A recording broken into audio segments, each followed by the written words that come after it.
the world of international marketing. Is this the first day of class? I'm confused. I understand completely. We're going to talk today about dealing with some of the cultural challenges as global marketers, and then we're going to review the quiz regarding pricing. So let's begin. We're going to talk about chapter 19 now and talk about what is culture. What are some of the components of culture? Because certainly one of our big challenges in being successful as global marketers is in dealing with cultural challenges, whether it's the culture of the customers that we want to sell to, or the culture of the employees, or the culture of the organizations that we're partnering with. What is culture? What are some of the components of culture? Because very often we use that term in a very broad way, but there's some key components of culture that we need to address. So like an important factor may be history or tastes and preferences. So absolutely. So the history of a people is an important part of their culture. What are some of the triumphs of the people, and also what are some of the setbacks? Who are some of their heroes, and also who are some of their villains? From a marketing standpoint, why would we care about that? Why is that significant to say, this individual is a hero in this culture?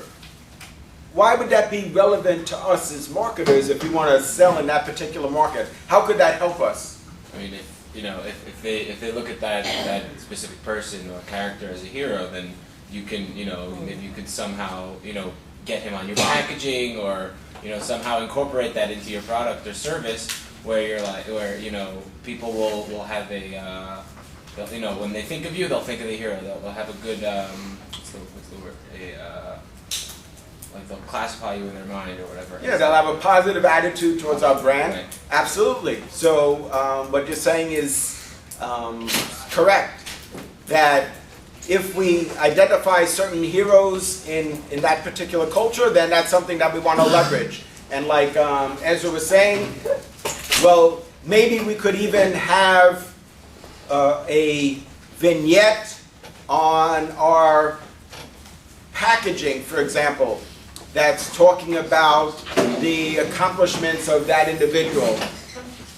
Whether the individual is a hero in terms of political achievement or in the healthcare field.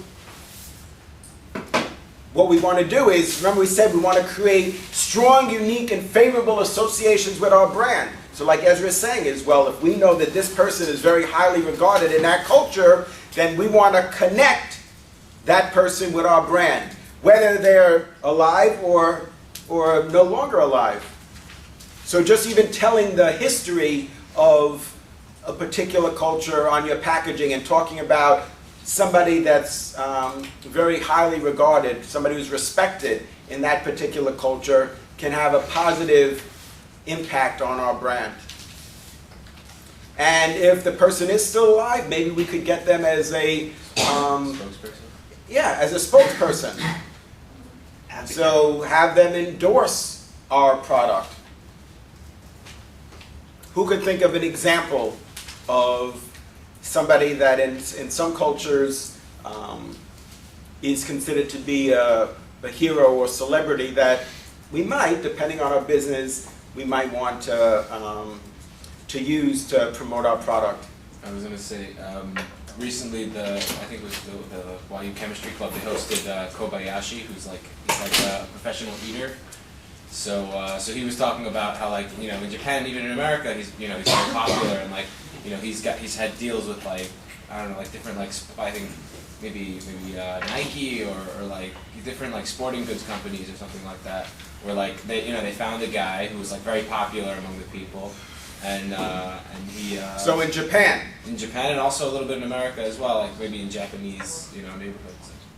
Good. So that's a good example. Go ahead. You can use Jeremy Lin for probably like just Asia in general. Dalai Lama.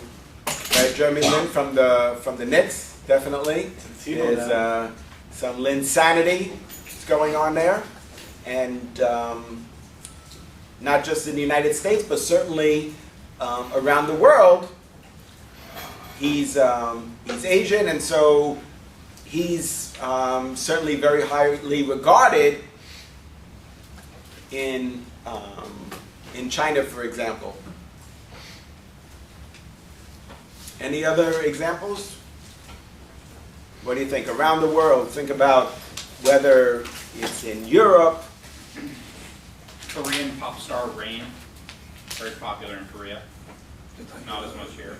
Yeah, so, and when we think about whether or not we're going to use Fei Wong in China or Rain, we have to remember that our advertising, for example, is something that we're going to have to customize by market.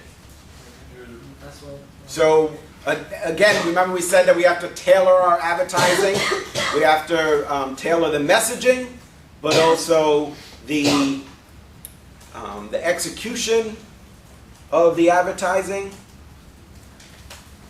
and the talent. So, for example, in a particular commercial or a print ad, that's something that we have to choose very carefully. Is it going to be Fei Wong? Is it going to be Barack Obama? Is it going to be Jeremy Lin? Who is it going to be that can resonate with our target audience? That our target audience is going to be able to connect with and ultimately enhance our ability to sell our product in that particular market. What else? What are some other aspects of culture besides the history of a particular market? Go ahead. The mentality of the nation, And so tell us, in what way? meaning each and every nation has their own mentality, like the stereotypes we connect to the nations also. I don't know, for example, we know like the Germans are always on time. So it's like this like represents, for example, a nation. So we need to understand stereotypes in a particular market and how those stereotypes are viewed. And are they really just stereotypes, or are they, Realities. yeah, is it a reality? And how is it viewed? Is it something that's viewed favorably, or is it something that's viewed unfavorably by the people in that particular market? So some stereotypes could be positive, like you're saying, okay, people are on time. That's not a bad thing. If it was all people, in this particular culture are drunks, well then, that's obviously unfavorable. So we need to understand that, though. We need to understand what are the stereotypes in a particular market and how that relates to the culture, how that impacts the culture. Because remember, we have a certain self-image, a certain self-perception. And then there's the way others perceive us. One of the challenges, for example, in Harlem, for example, which is a mecca for African American culture. So people come from all around the world to get a feel for what African American culture is like. But some of the residents there feel that it's not an accurate depiction of African Americans. Because, for example, there's billboards, huge billboards of individuals with thick gold chains that are like 36 inches long with big gold medallions and gold teeth and pants hanging down below their waist.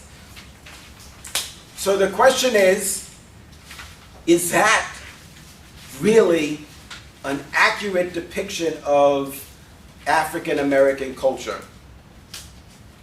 And so a lot of people feel that it's not.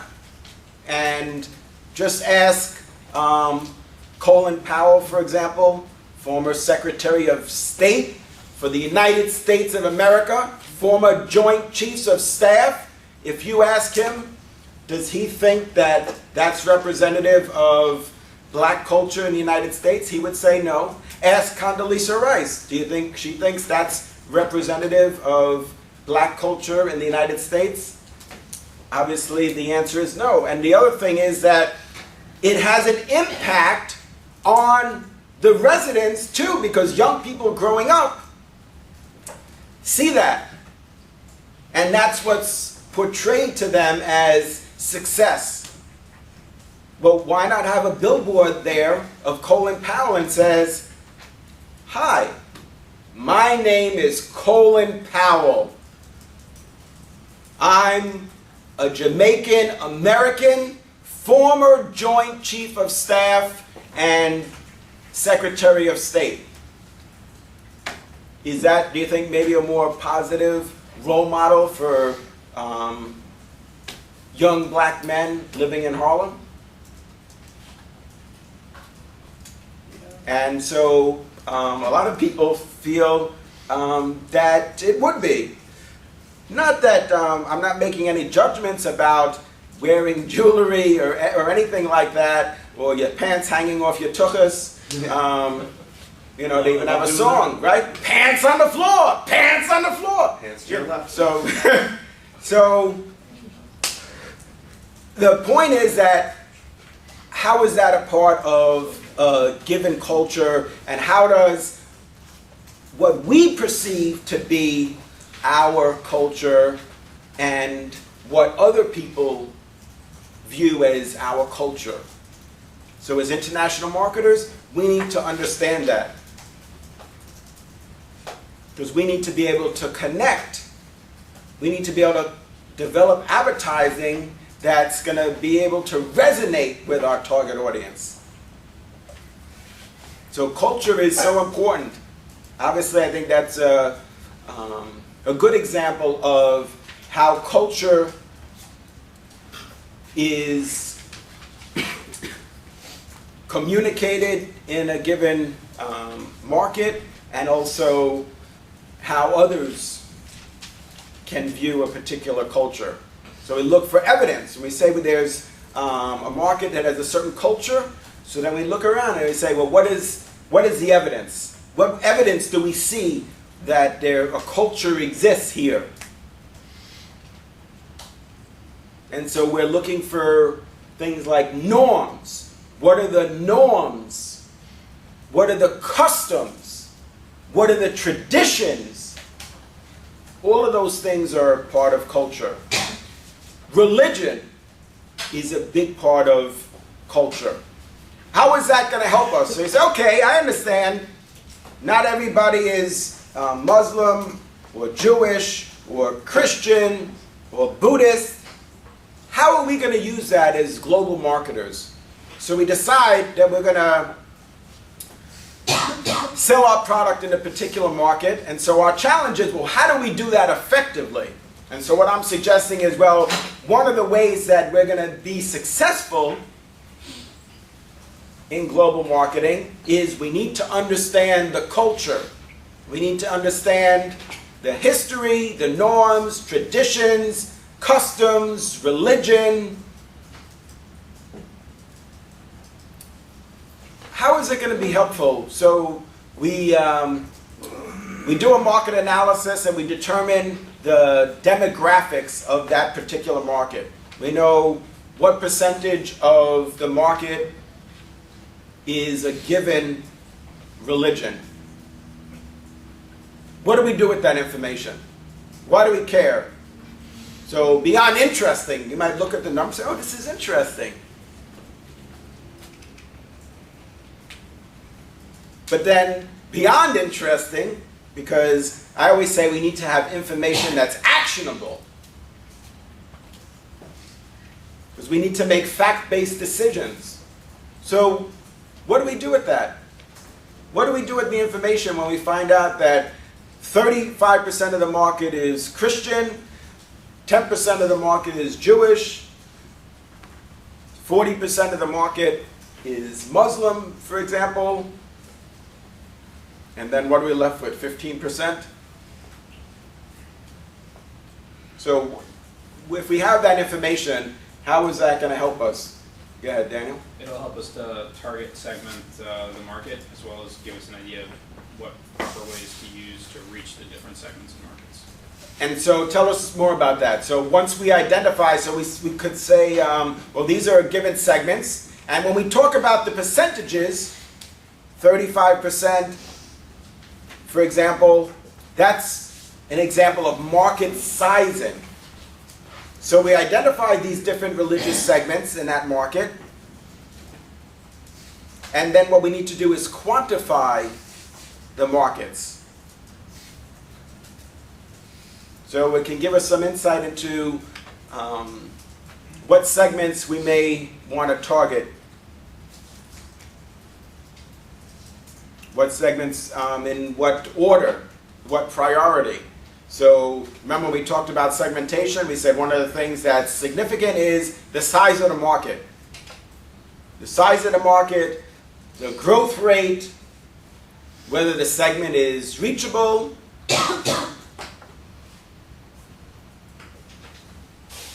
So tell us a little bit more about that, Daniel. So once we have this information, we've identified, we segmented the market by religion, which we said is an important part of culture, and we quantified the markets. Then how do we execute against that? Once we know that, and we're developing products, and we're working on our advertising campaigns, and our other marketing communication program elements, what do we do with that information? Give us, maybe you can give us an example, or anybody, give us an example of what we would do with that information. How do we bring that to life? So at that point, you kind of manipulate the different things that you're able to control in the situation, such as the type of promotion, or the price, or the geographic segmentation, distribution, stuff like that. And then you kind of move those variables around to best appeal to each target segment. And obviously you're going to pick which target segments make up a larger portion of your user group and focus on those more than the others, probably. And so, for example, if we know that the market has a significant number of Muslims there, then we're going to customize our marketing communications to be able to connect with the Muslim population in that particular market. And so how would we do that? Well, one of the things we could do is focus some elements of our campaign on Muslim holidays, for example. So we might have a campaign around the time of Eid and wish our Muslim customers Eid Mubarak. What about if we're a company that sells greeting cards? Wouldn't that be significant to understand that we need to have some greeting cards that are for Christmas, some that are for Hanukkah, some that are for a variety of different holidays? Maybe some markets are a niche, maybe some markets are just too small for us to have a line of greeting cards for that particular religious group. But if that's our business, for example, to sell greeting cards, then we need to have greeting cards for a variety of different holidays based on the demographics of that particular market. So based on what percentage of the market is associated with a particular religion.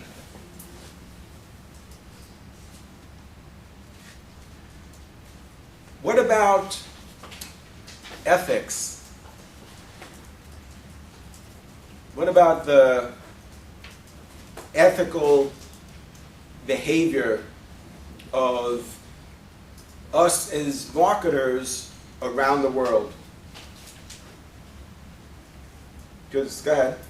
Well, I mean, we have to be sensitive to those. You know, there are different.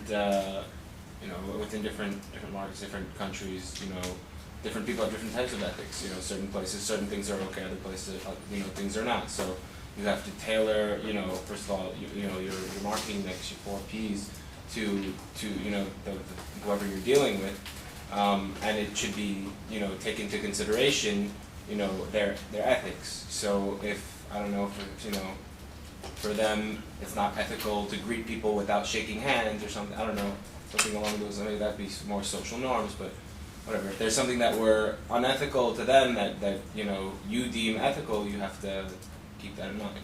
Absolutely. So importantly, sometimes people say, when in Rome, do as the Romans do. Well, not so quick. Well, you saw Okay. what happened with Apple was that they did as the Romans did, and then, you know, they got backlash in America, even though, like, you know, ethically what they were doing in China was considered okay. Absolutely. So tell us more. Go ahead.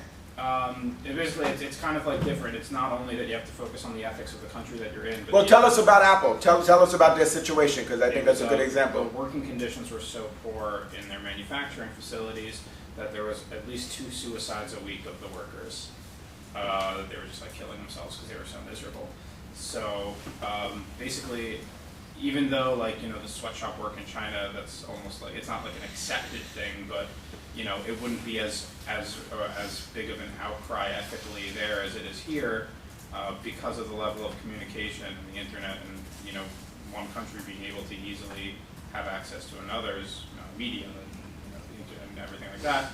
As a result, you know, ethics has to take on like a global perspective as well as just a local as well. Absolutely. So in a given market, now this is important, as you travel as a global marketer, as a business person, you need to make sure that you adhere to the local laws. If it's illegal in that particular market, that means what? That means that you can't do that. And the last thing that you want to tell them is, I'm an American citizen. Oh, that's going to go over well. Nope. You can't break the law in a particular market outside of the United States. You have to follow the laws of that particular market, of that particular country. But it's even more challenging for us as global marketers. Why? Because the 1976 Foreign Corrupt Practices Act, passed by Congress, said that if it's against American law, then it doesn't matter if your organization is operating outside of the US, you still have to make sure that your company is not in violation of American laws. So, for example, Ezra and Daniel were suggesting that in some cases, in some markets, there's things that are considered to be acceptable. But what Congress has said, we don't care. We understand in that market it's considered acceptable to give bribes. Congress says, no, bribes are illegal. And if you're operating in whatever country it is, whether it's China or some other market, that it's illegal, even though it may be a part of that culture, it may be considered to be acceptable, you shouldn't do it. And then, of course, students always ask, well, how will the government know? I love that. The wheels are always turning, right? But how, but maybe I could still get away with it, right? Isn't that what we see? Isn't that the foundation of unethical behavior? is that why do people do things that are unethical or illegal? Because they think they're going to get caught, right? That's why they do it. Reuben, why would you do it? Why would you do something that was unethical or illegal? The only reason why you would do it is because you knew for sure that you were going to get caught, right? No, people think, executives believe they're going to get away with it. Nobody's going to know.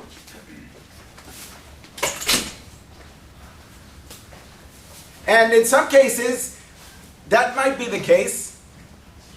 But integrity is about doing what's right, even if nobody is looking.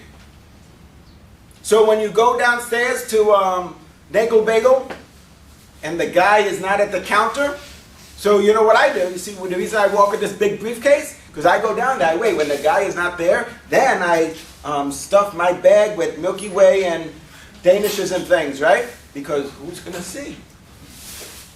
No, so I wait for the guy to come. He's a nice guy. Then he comes. He says, how many candy bars do you have in your briefcase? I tell him 18, so he charges me for 18. It's a joke, guys. Calm down. It's a joke, right? So, but you see what I'm saying is that integrity means doing what's right even if nobody is looking. So it doesn't mean if the guy is at the counter or not, it shouldn't impact our behavior. We know what's right and wrong. We're supposed to pay for the merchandise. If the guy is not at the counter, it doesn't matter. We're still responsible for doing what's right. U.S. companies have put a lot of pressure on suppliers outside of the U.S. to adhere to American labor laws. So what Daniel is saying is absolutely a problem. And American companies have set up standards and they have supplier guidelines where they indicate what they expect from their suppliers. That the workers have got to be a certain minimum age and they can't work more than a certain number of hours.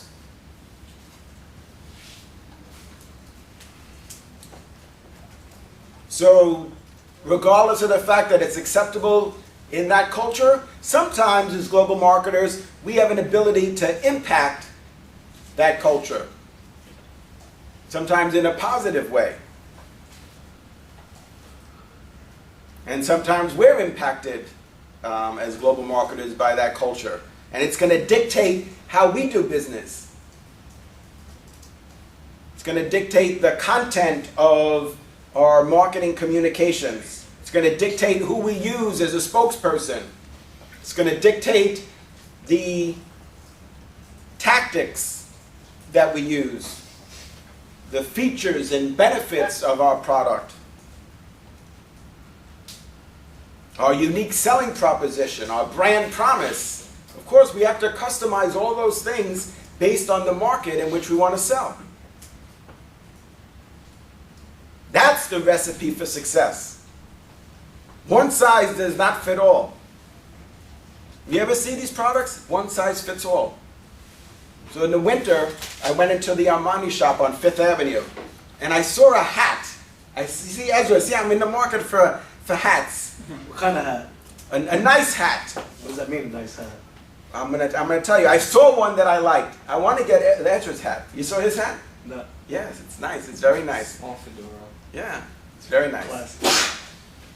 So I went in there. It's cold, and so obviously, in my situation, you know, you want to keep your head covered, right? So if you don't have hair, then you're going to look for some other method of keeping your head warm. And so I went in there, and I saw a hat that I liked, and I tried to put it on. I said, well, let me see if it fits, right? That's not unreasonable. I said, let me try it on and see if it fits. So I pulled it to the left, and I pulled it to the right, I pulled it front, I pulled it back. Hey, you know something? This is, who am I kidding? This hat does not fit. And it said one size fits all? So I turned the hat inside out to see maybe this one is a small, so I probably need a medium or a large. So I turned the hat inside out, and like Graf said, there it said, one size fits all. So maybe Harvey, you know, it could, maybe this a hat I should have gotten for you. You know? should have. Right, but it didn't fit me. What do you mean one size fits all? One size doesn't fit all. We need to dispel from our minds and from our marketing plans this idea that one size fits all. One size definitely does not fit all. Look at the products that we see on the market. Do they have just one item? Take any product. Think about a variety of different products that you use. Is it just one item? Remember we talked about the Model T Ford? We said that was brilliant from a manufacturing standpoint. Of course, if you make one model in one color, that's got to be really simplistic, right? That's going to simplify your manufacturing operations significantly. But not everybody wants a black car. Some people want a white car. Some want red, yellow, orange, green. And some want small cars, some want big cars. And that's how you're going to get people to adopt the product. The more customized the product is. And some companies have gone so far as mass customization, which is challenging, which is very challenging to achieve. But that says basically that you have a market segment of one. Not 10 million, not 50 million, but a segment of one. And that's who we're catering to. That's who we want to produce our product for, based on that customer's requirements. Price is very often a compelling way to segment the market. And we looked at the iPod, for example. You see how they're at different price points in the market. So at a certain point in the product's life cycle,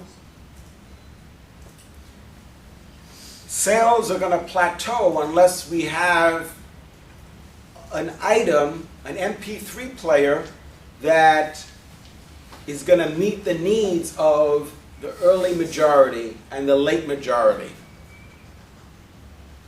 So not everybody's willing to pay $400 for an MP3 player. And so over time, they introduced the Nano and the Shuffle, and those they sell at like $100 and even less than $100.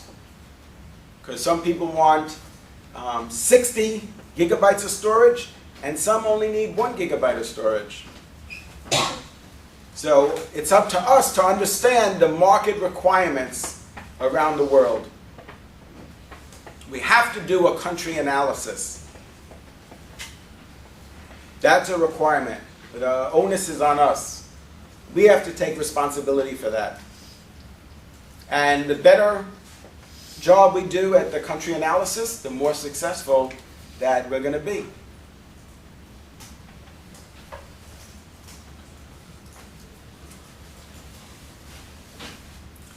What are some of the differences and similarities that you could think of between given markets from a cultural perspective? Where do you think, based on your perspective, there are similarities that you observed from market to market, and where you feel there's differences? So based on your personal experience or what you've read, what do you think? As a global marketer, and we're thinking about where we're going to sell our goods and services, what are some of the trends that you've observed? Where do you think there's similarities, and where do you think there's differences? Cultural? You give an example. Or you give an example first. Give me. You're asking me questions? I'm asking you questions. I want you guys to think. You say it again? Say it again. All right, for the 14th time, the question is, where have we observed, in your experience, that there's similarities amongst given markets and where there's differences? As we think about the desire to sell our goods and services, throughout the world, we need to understand where there's some commonality. Because in some cases there is commonality, and we could leverage that as we develop our marketing plan and our integrated marketing communications. And in other cases, we need to recognize that, wait a minute, there's differences here. We're going to have to change. So tell us, share with us. What do you think, Reuben? What are some of the things that you've observed around the world or read about different markets from any perspective where you think there's differences and also where there might be some similarities? There's obviously a difference between the countries that they promote individuals versus countries that are very much, that's more of a communistic approach. Absolutely. So there are some markets that support individuals, and there's others that promote this idea of collectivism. Absolutely. So we need to be sensitive to that. We need to adapt to that, our approach. That's going to be a big part of how we modify our messaging. So if the individuals in that society have internalized that, right, not just us evaluating and say, attach these labels, but the citizens there view themselves as part of a collective, and that's meaningful to them, and presumably we would have to determine if it's something that they view favorably, then we need to address that. That's absolutely going to define our messaging. In fact, there's any number of commercials that we could look at that focus on the individual, that are talking about how you should be yourself, be unique, distinguish yourself from your peers, and all these things. There's so many different products and categories. And in some markets, that's going to go over really well. And other markets, they're like, well, I'm part of the team. We're just, we should be more similar than different. So absolutely, that's a definitely important takeaway. Anybody else? An example may be that when it comes to cleaning products, a lot of different cultures in a lot of different countries all want to focus on purity and cleanliness and that kind of aspect. But that purity and cleanliness may mean different things to different cultures, and the way to portray it may mean different things to different cultures. Right, absolutely. Right. So we talked about that. The idea there was a commercial that had in the background that it was raining, and we said that, well, in some cultures that was perceived as being pure, clean, fresh, and in other markets, Fertility or something. yeah, exactly. And in other markets, it was perceived entirely different. So this is a real challenge for us. It's not so easy as saying, I want to sell my products in the Middle East. I want to sell my products in China. I want to sell my products in Greece. It's very challenging if we're going to be successful. If we're going to do it right, it takes a lot of time to effectively develop a plan that's going to be able to generate a significant amount of sales and profit, and for us to be able to capture a significant amount of market share. Anything else?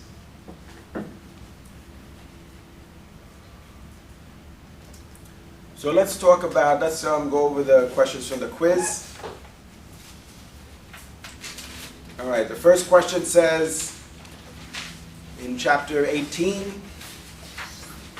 which talks about pricing, it says, firms unfamiliar with overseas marketing and firms producing industrial goods orient their pricing solely on, what's the best answer there? The best answer is C, a cost basis. That's talked about on page 526. What do you think about this idea of cost plus pricing?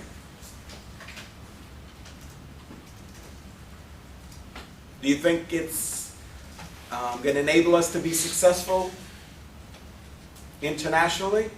So what this question says is that we know what our costs are, which that's not something that you should take for granted. Remember, we talked about manufacturing costs and non-manufacturing costs, cost of goods sold and selling general and administrative costs. It's challenging to accurately define and allocate costs to produce a given good. But let's say we were able to do that. And so this says that whatever it costs us, we add a certain amount to that or a certain percentage. So now what's the problem? What's the problem in doing that if we hope to be successful in selling our product in Greece and Turkey? What are we missing there? Why do you think that we're going to not be able to maximize the amount of sales that we achieve?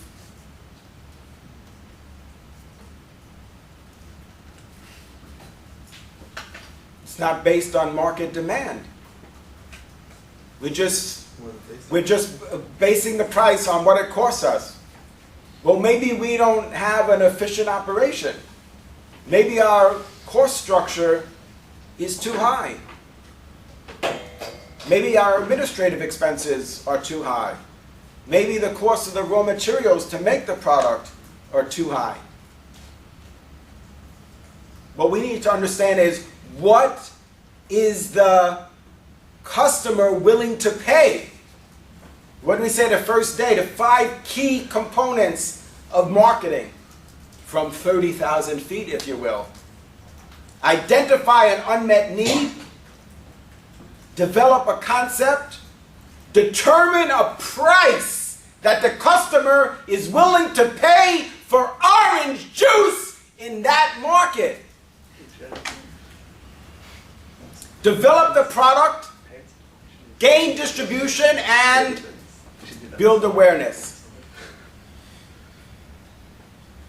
So, I don't recommend cost plus pricing. If you sell 1 unit, at least you know you'll be profitable.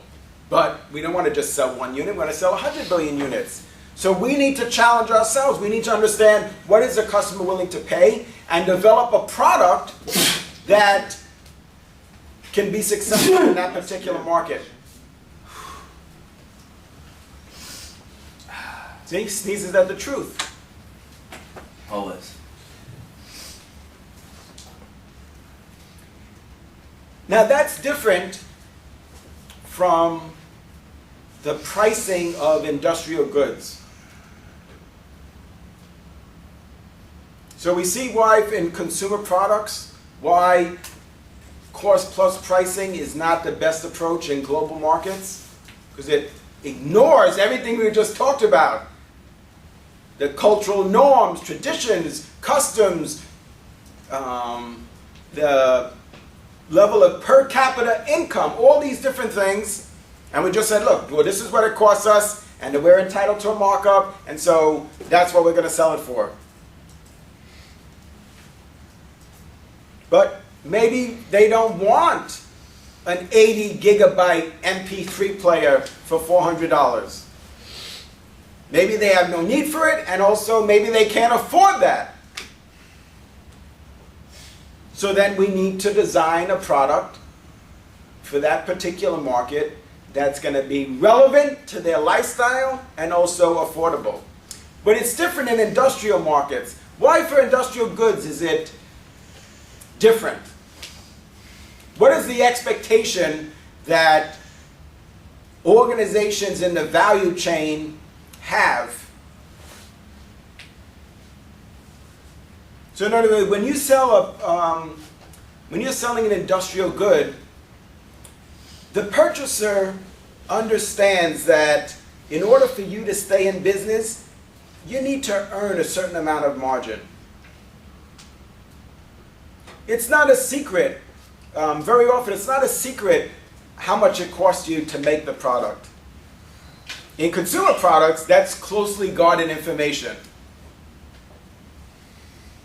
But in industrial products, it's very often that they talk about cost plus pricing.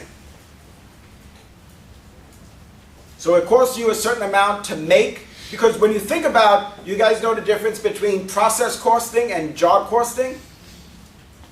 So job costing, for example, is in accounting when we need to cost out a job, we need to give somebody a price for a particular job.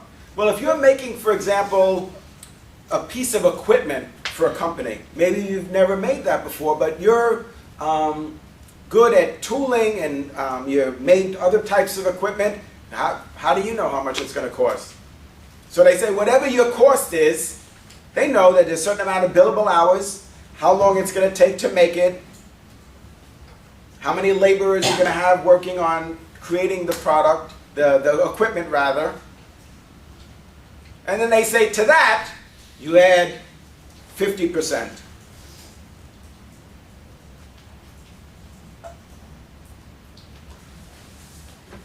Businesses understand that in order for you to be successful, that your partners have got to be successful. You can't put your suppliers out of business. You can't squeeze them. If you're a manufacturer and marketer of laptops, for example, you can't squeeze the chip manufacturer. You'll put them out of business. Then what? Where are you going to get chips from? Where are you going to get processors? So you got to understand that your partners are entitled to also make a reasonable profit.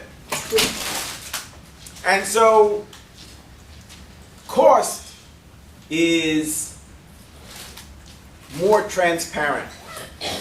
And it's very common to talk about cost plus pricing. Whatever it costs, you add a certain amount of markup to that. And there's a variety of different costs. One of the things that consumers don't appreciate very often is all the costs associated with bringing a particular product to market. Very often they only think about the standard cost. They talk so much about, oh, the standard cost for a hoodie is $2. Well, no, they don't say the standard cost. They say, it costs $2 to make this hoodie. Well, of course it costs $2 to make the hoodie. And what about the sales organization? What about the marketing team? What about the $50 million that you spent on advertising? What about all the selling, general, administrative, other costs that you have? So why should you be surprised that the standard cost is $2 for a sweatshirt and that they sell it for $75? Well, the retailer also has to make margin. And you have these other expenses. You have a headquarters, and you have to pay the accountants, and all of that. Those costs are not, they don't get swept under the rug. All of those costs have got to be taken into account. We have certain fixed costs that need to be allocated to the products. So you can see why with consumers, cost information is a sensitive subject. All right, the next question says that a certain type of pricing is a practical approach to pricing when a company has high fixed costs and unused production capacity. Very interesting. So the answer there is marginal cost. Marginal cost. So in other words, what does it cost the company to make one more unit?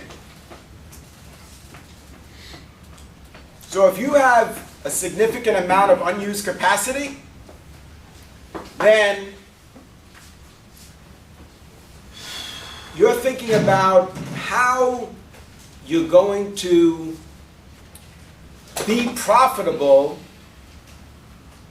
How are you going to spread these fixed costs across as many units as possible? And so what you need to understand is, what is the incremental variable cost? So how much more plastic do we need to make one more unit? So marginal cost in that setting is often used. So we're just looking at the variable cost at that point.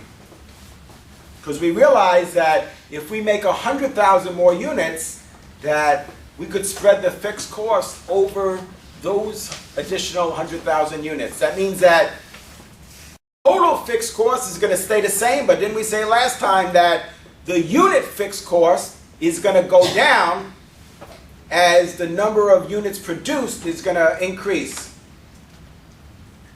So remember we talked about dumping. Dumping is illegal, and what happens is companies want to sell a product in a particular market at a very low price. So they have a significant amount of unused capacity, so what do? They make 10 million units and they want to ship it somewhere and sell it as long as they could cover their variable costs. So if it's not burdened with fixed costs, then the product actually is going to be rather inexpensive in that market, certainly relative to the competition. And so the reason they do that is because they realize if we sell, even if it's just enough to cover our variable costs, but we could sell another 10 million units,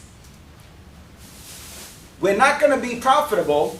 It's not going to cover our fixed costs and our variable costs. It's just going to cover our variable costs. Then we're going to have 10 million more units across which we could spread our fixed costs. That's the problem. One of the biggest problems in manufacturing, the issue that has a stranglehold on manufacturers is when they have overcapacity. And that's what's plagued the automotive industry in the US for so many years. Why? Because they had an enormous amount of capacity to produce millions and millions of units when they were the market share leader.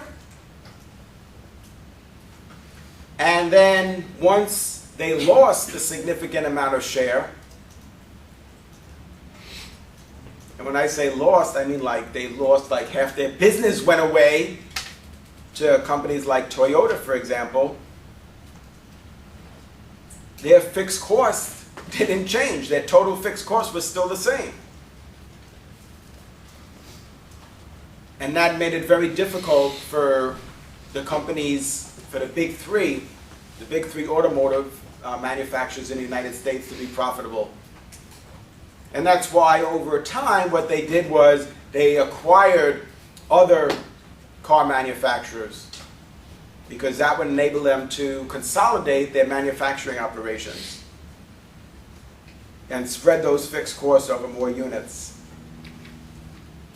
The next question says, if a company has as its objective to reach a market segment that is relatively price insensitive or inelastic, thus willing to pay a premium price for the value received, it is most likely they will use a pricing strategy called what?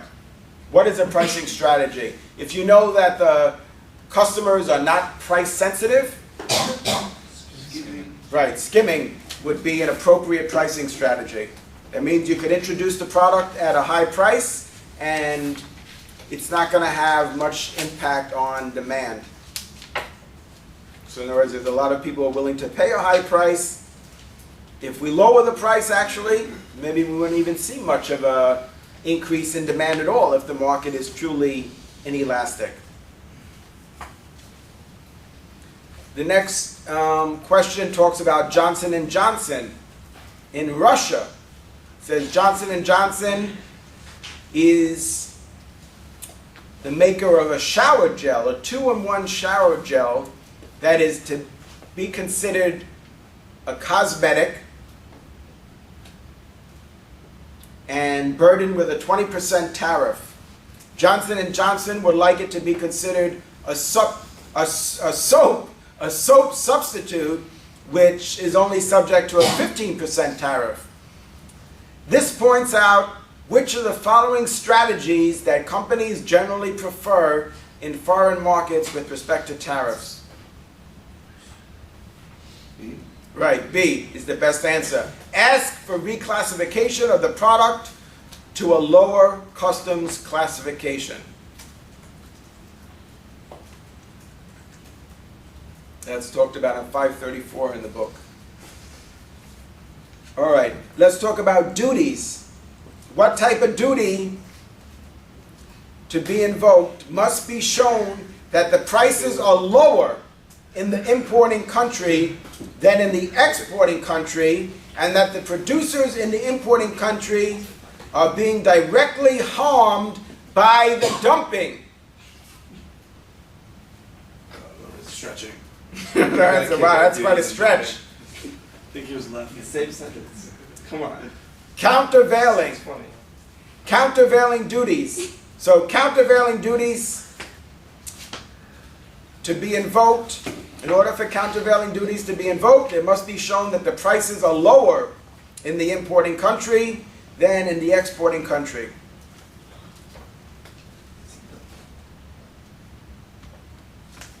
So isn't that what we were just talking about? Is this issue of dumping? And so this is one of those things where they say, you know, we will not go quietly into the night. We will not vanish without a fight. Domestic markets, they're not okay with companies, with multinational companies destroying a domestic business.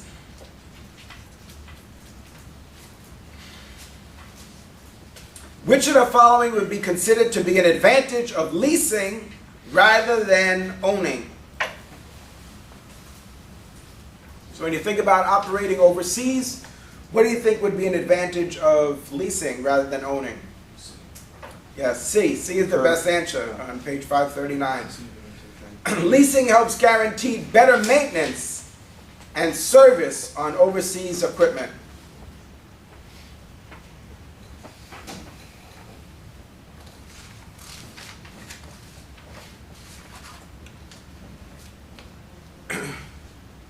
When Pepsi first began to market Pepsi Cola in Russia, it was asked to accept an equal amount of Russian vodka.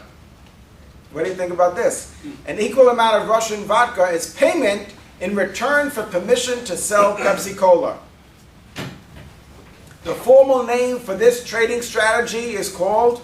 Counter-trade. Yes, D, counter trade. Final answer. 8. U.S. domestic trade.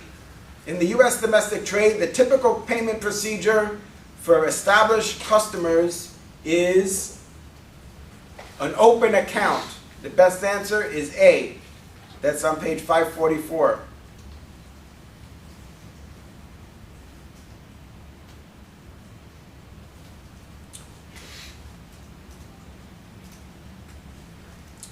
The next question asks,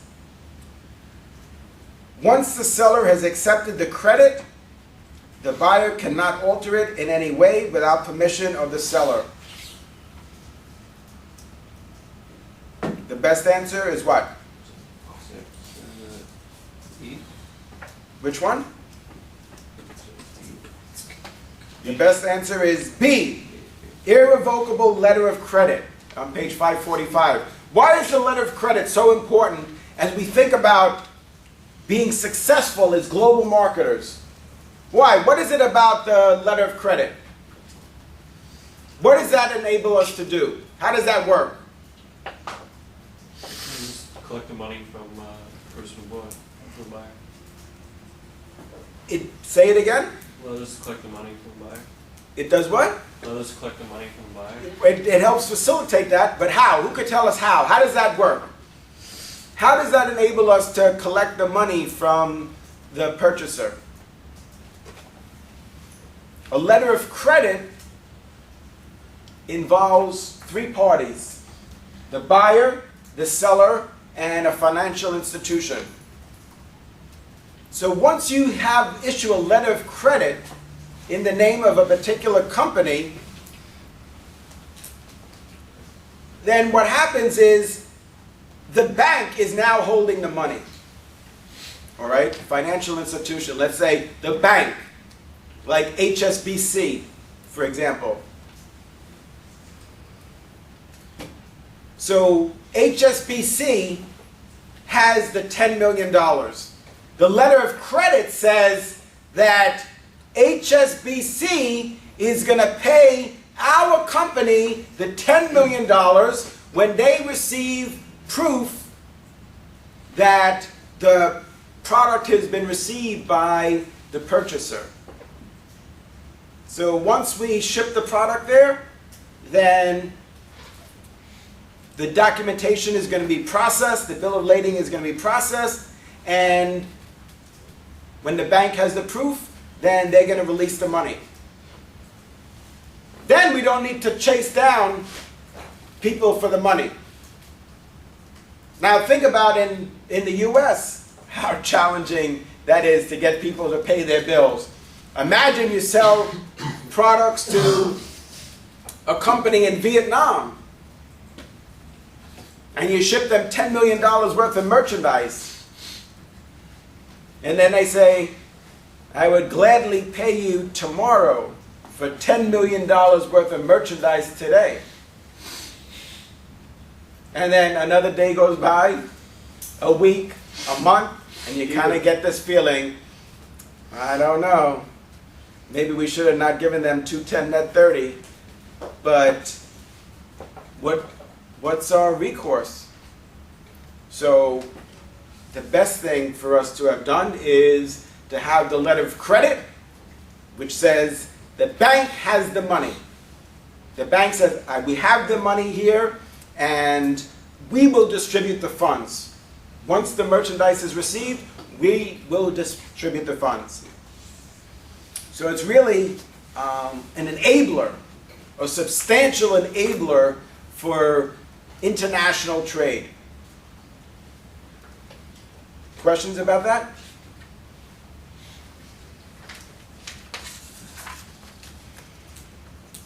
The next question says, a company has an ongoing relationship with a bank that routinely buys its short-term account receivables at a discount.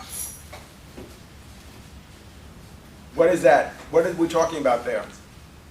Very important concept. So companies sell their accounts receivables. Somebody owes the company money.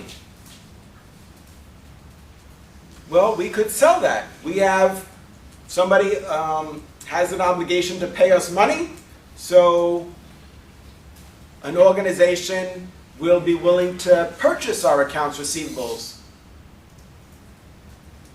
So what does that mean? Let's say we have $10 million in accounts receivables that we want to sell. So how much are we going to sell it for?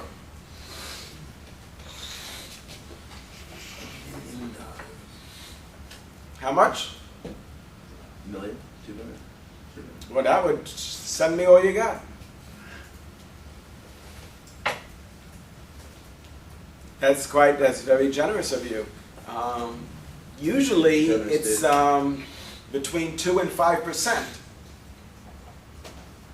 So on a transaction that size, how much would that be?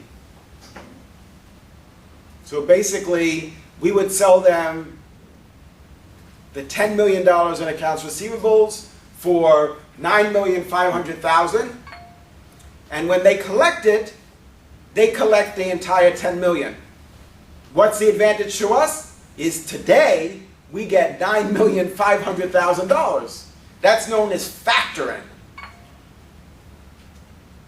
Companies don't have an unlimited amount of working capital. They don't have an unlimited amount of cash. So when people owe the company money, we could factor those accounts receivables. A good example of where that happens every day is every time you use your credit card. Why is that? Because if you have let's say a Citibank MasterCard, and you use that to shop at Duane Reade, so if you shop at Duane & Reade with your Citibank MasterCard, who pays Duane Reade? You or Citibank? Citibank pays on your behalf. They get the money. Duane Reade gets the money. Then Citibank collects from us. That's factoring. That's an example of factoring. Practical example that happens all the time, but on a small scale. So we decide finally that we're going to buy a large, flat panel, high definition, 1080 Pi LCD 3D monitor for $6,500.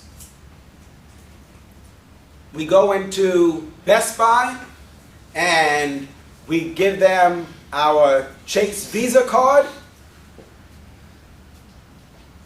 Chase pays Best Buy the $6,500, and they could get a fee for doing that. So actually, how much do they get paid? Not $6,500. They get paid something less than $6,500, like 3% less. So Best Buy gets 3% less, and the full $6,500 Chase collects from us.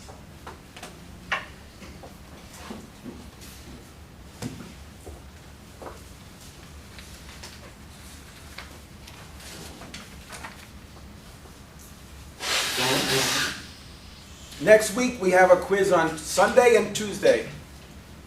All right, so work ahead. So some of you I see already did quiz I for Sunday, and quiz J is due on Tuesday night at 10 p.m. Is that the last quiz? No, after that there's two more, K and L. You can do it. Yes, you can. Coach. Orange juice forever. All right. Have a good night. It's all about the pants. That's right.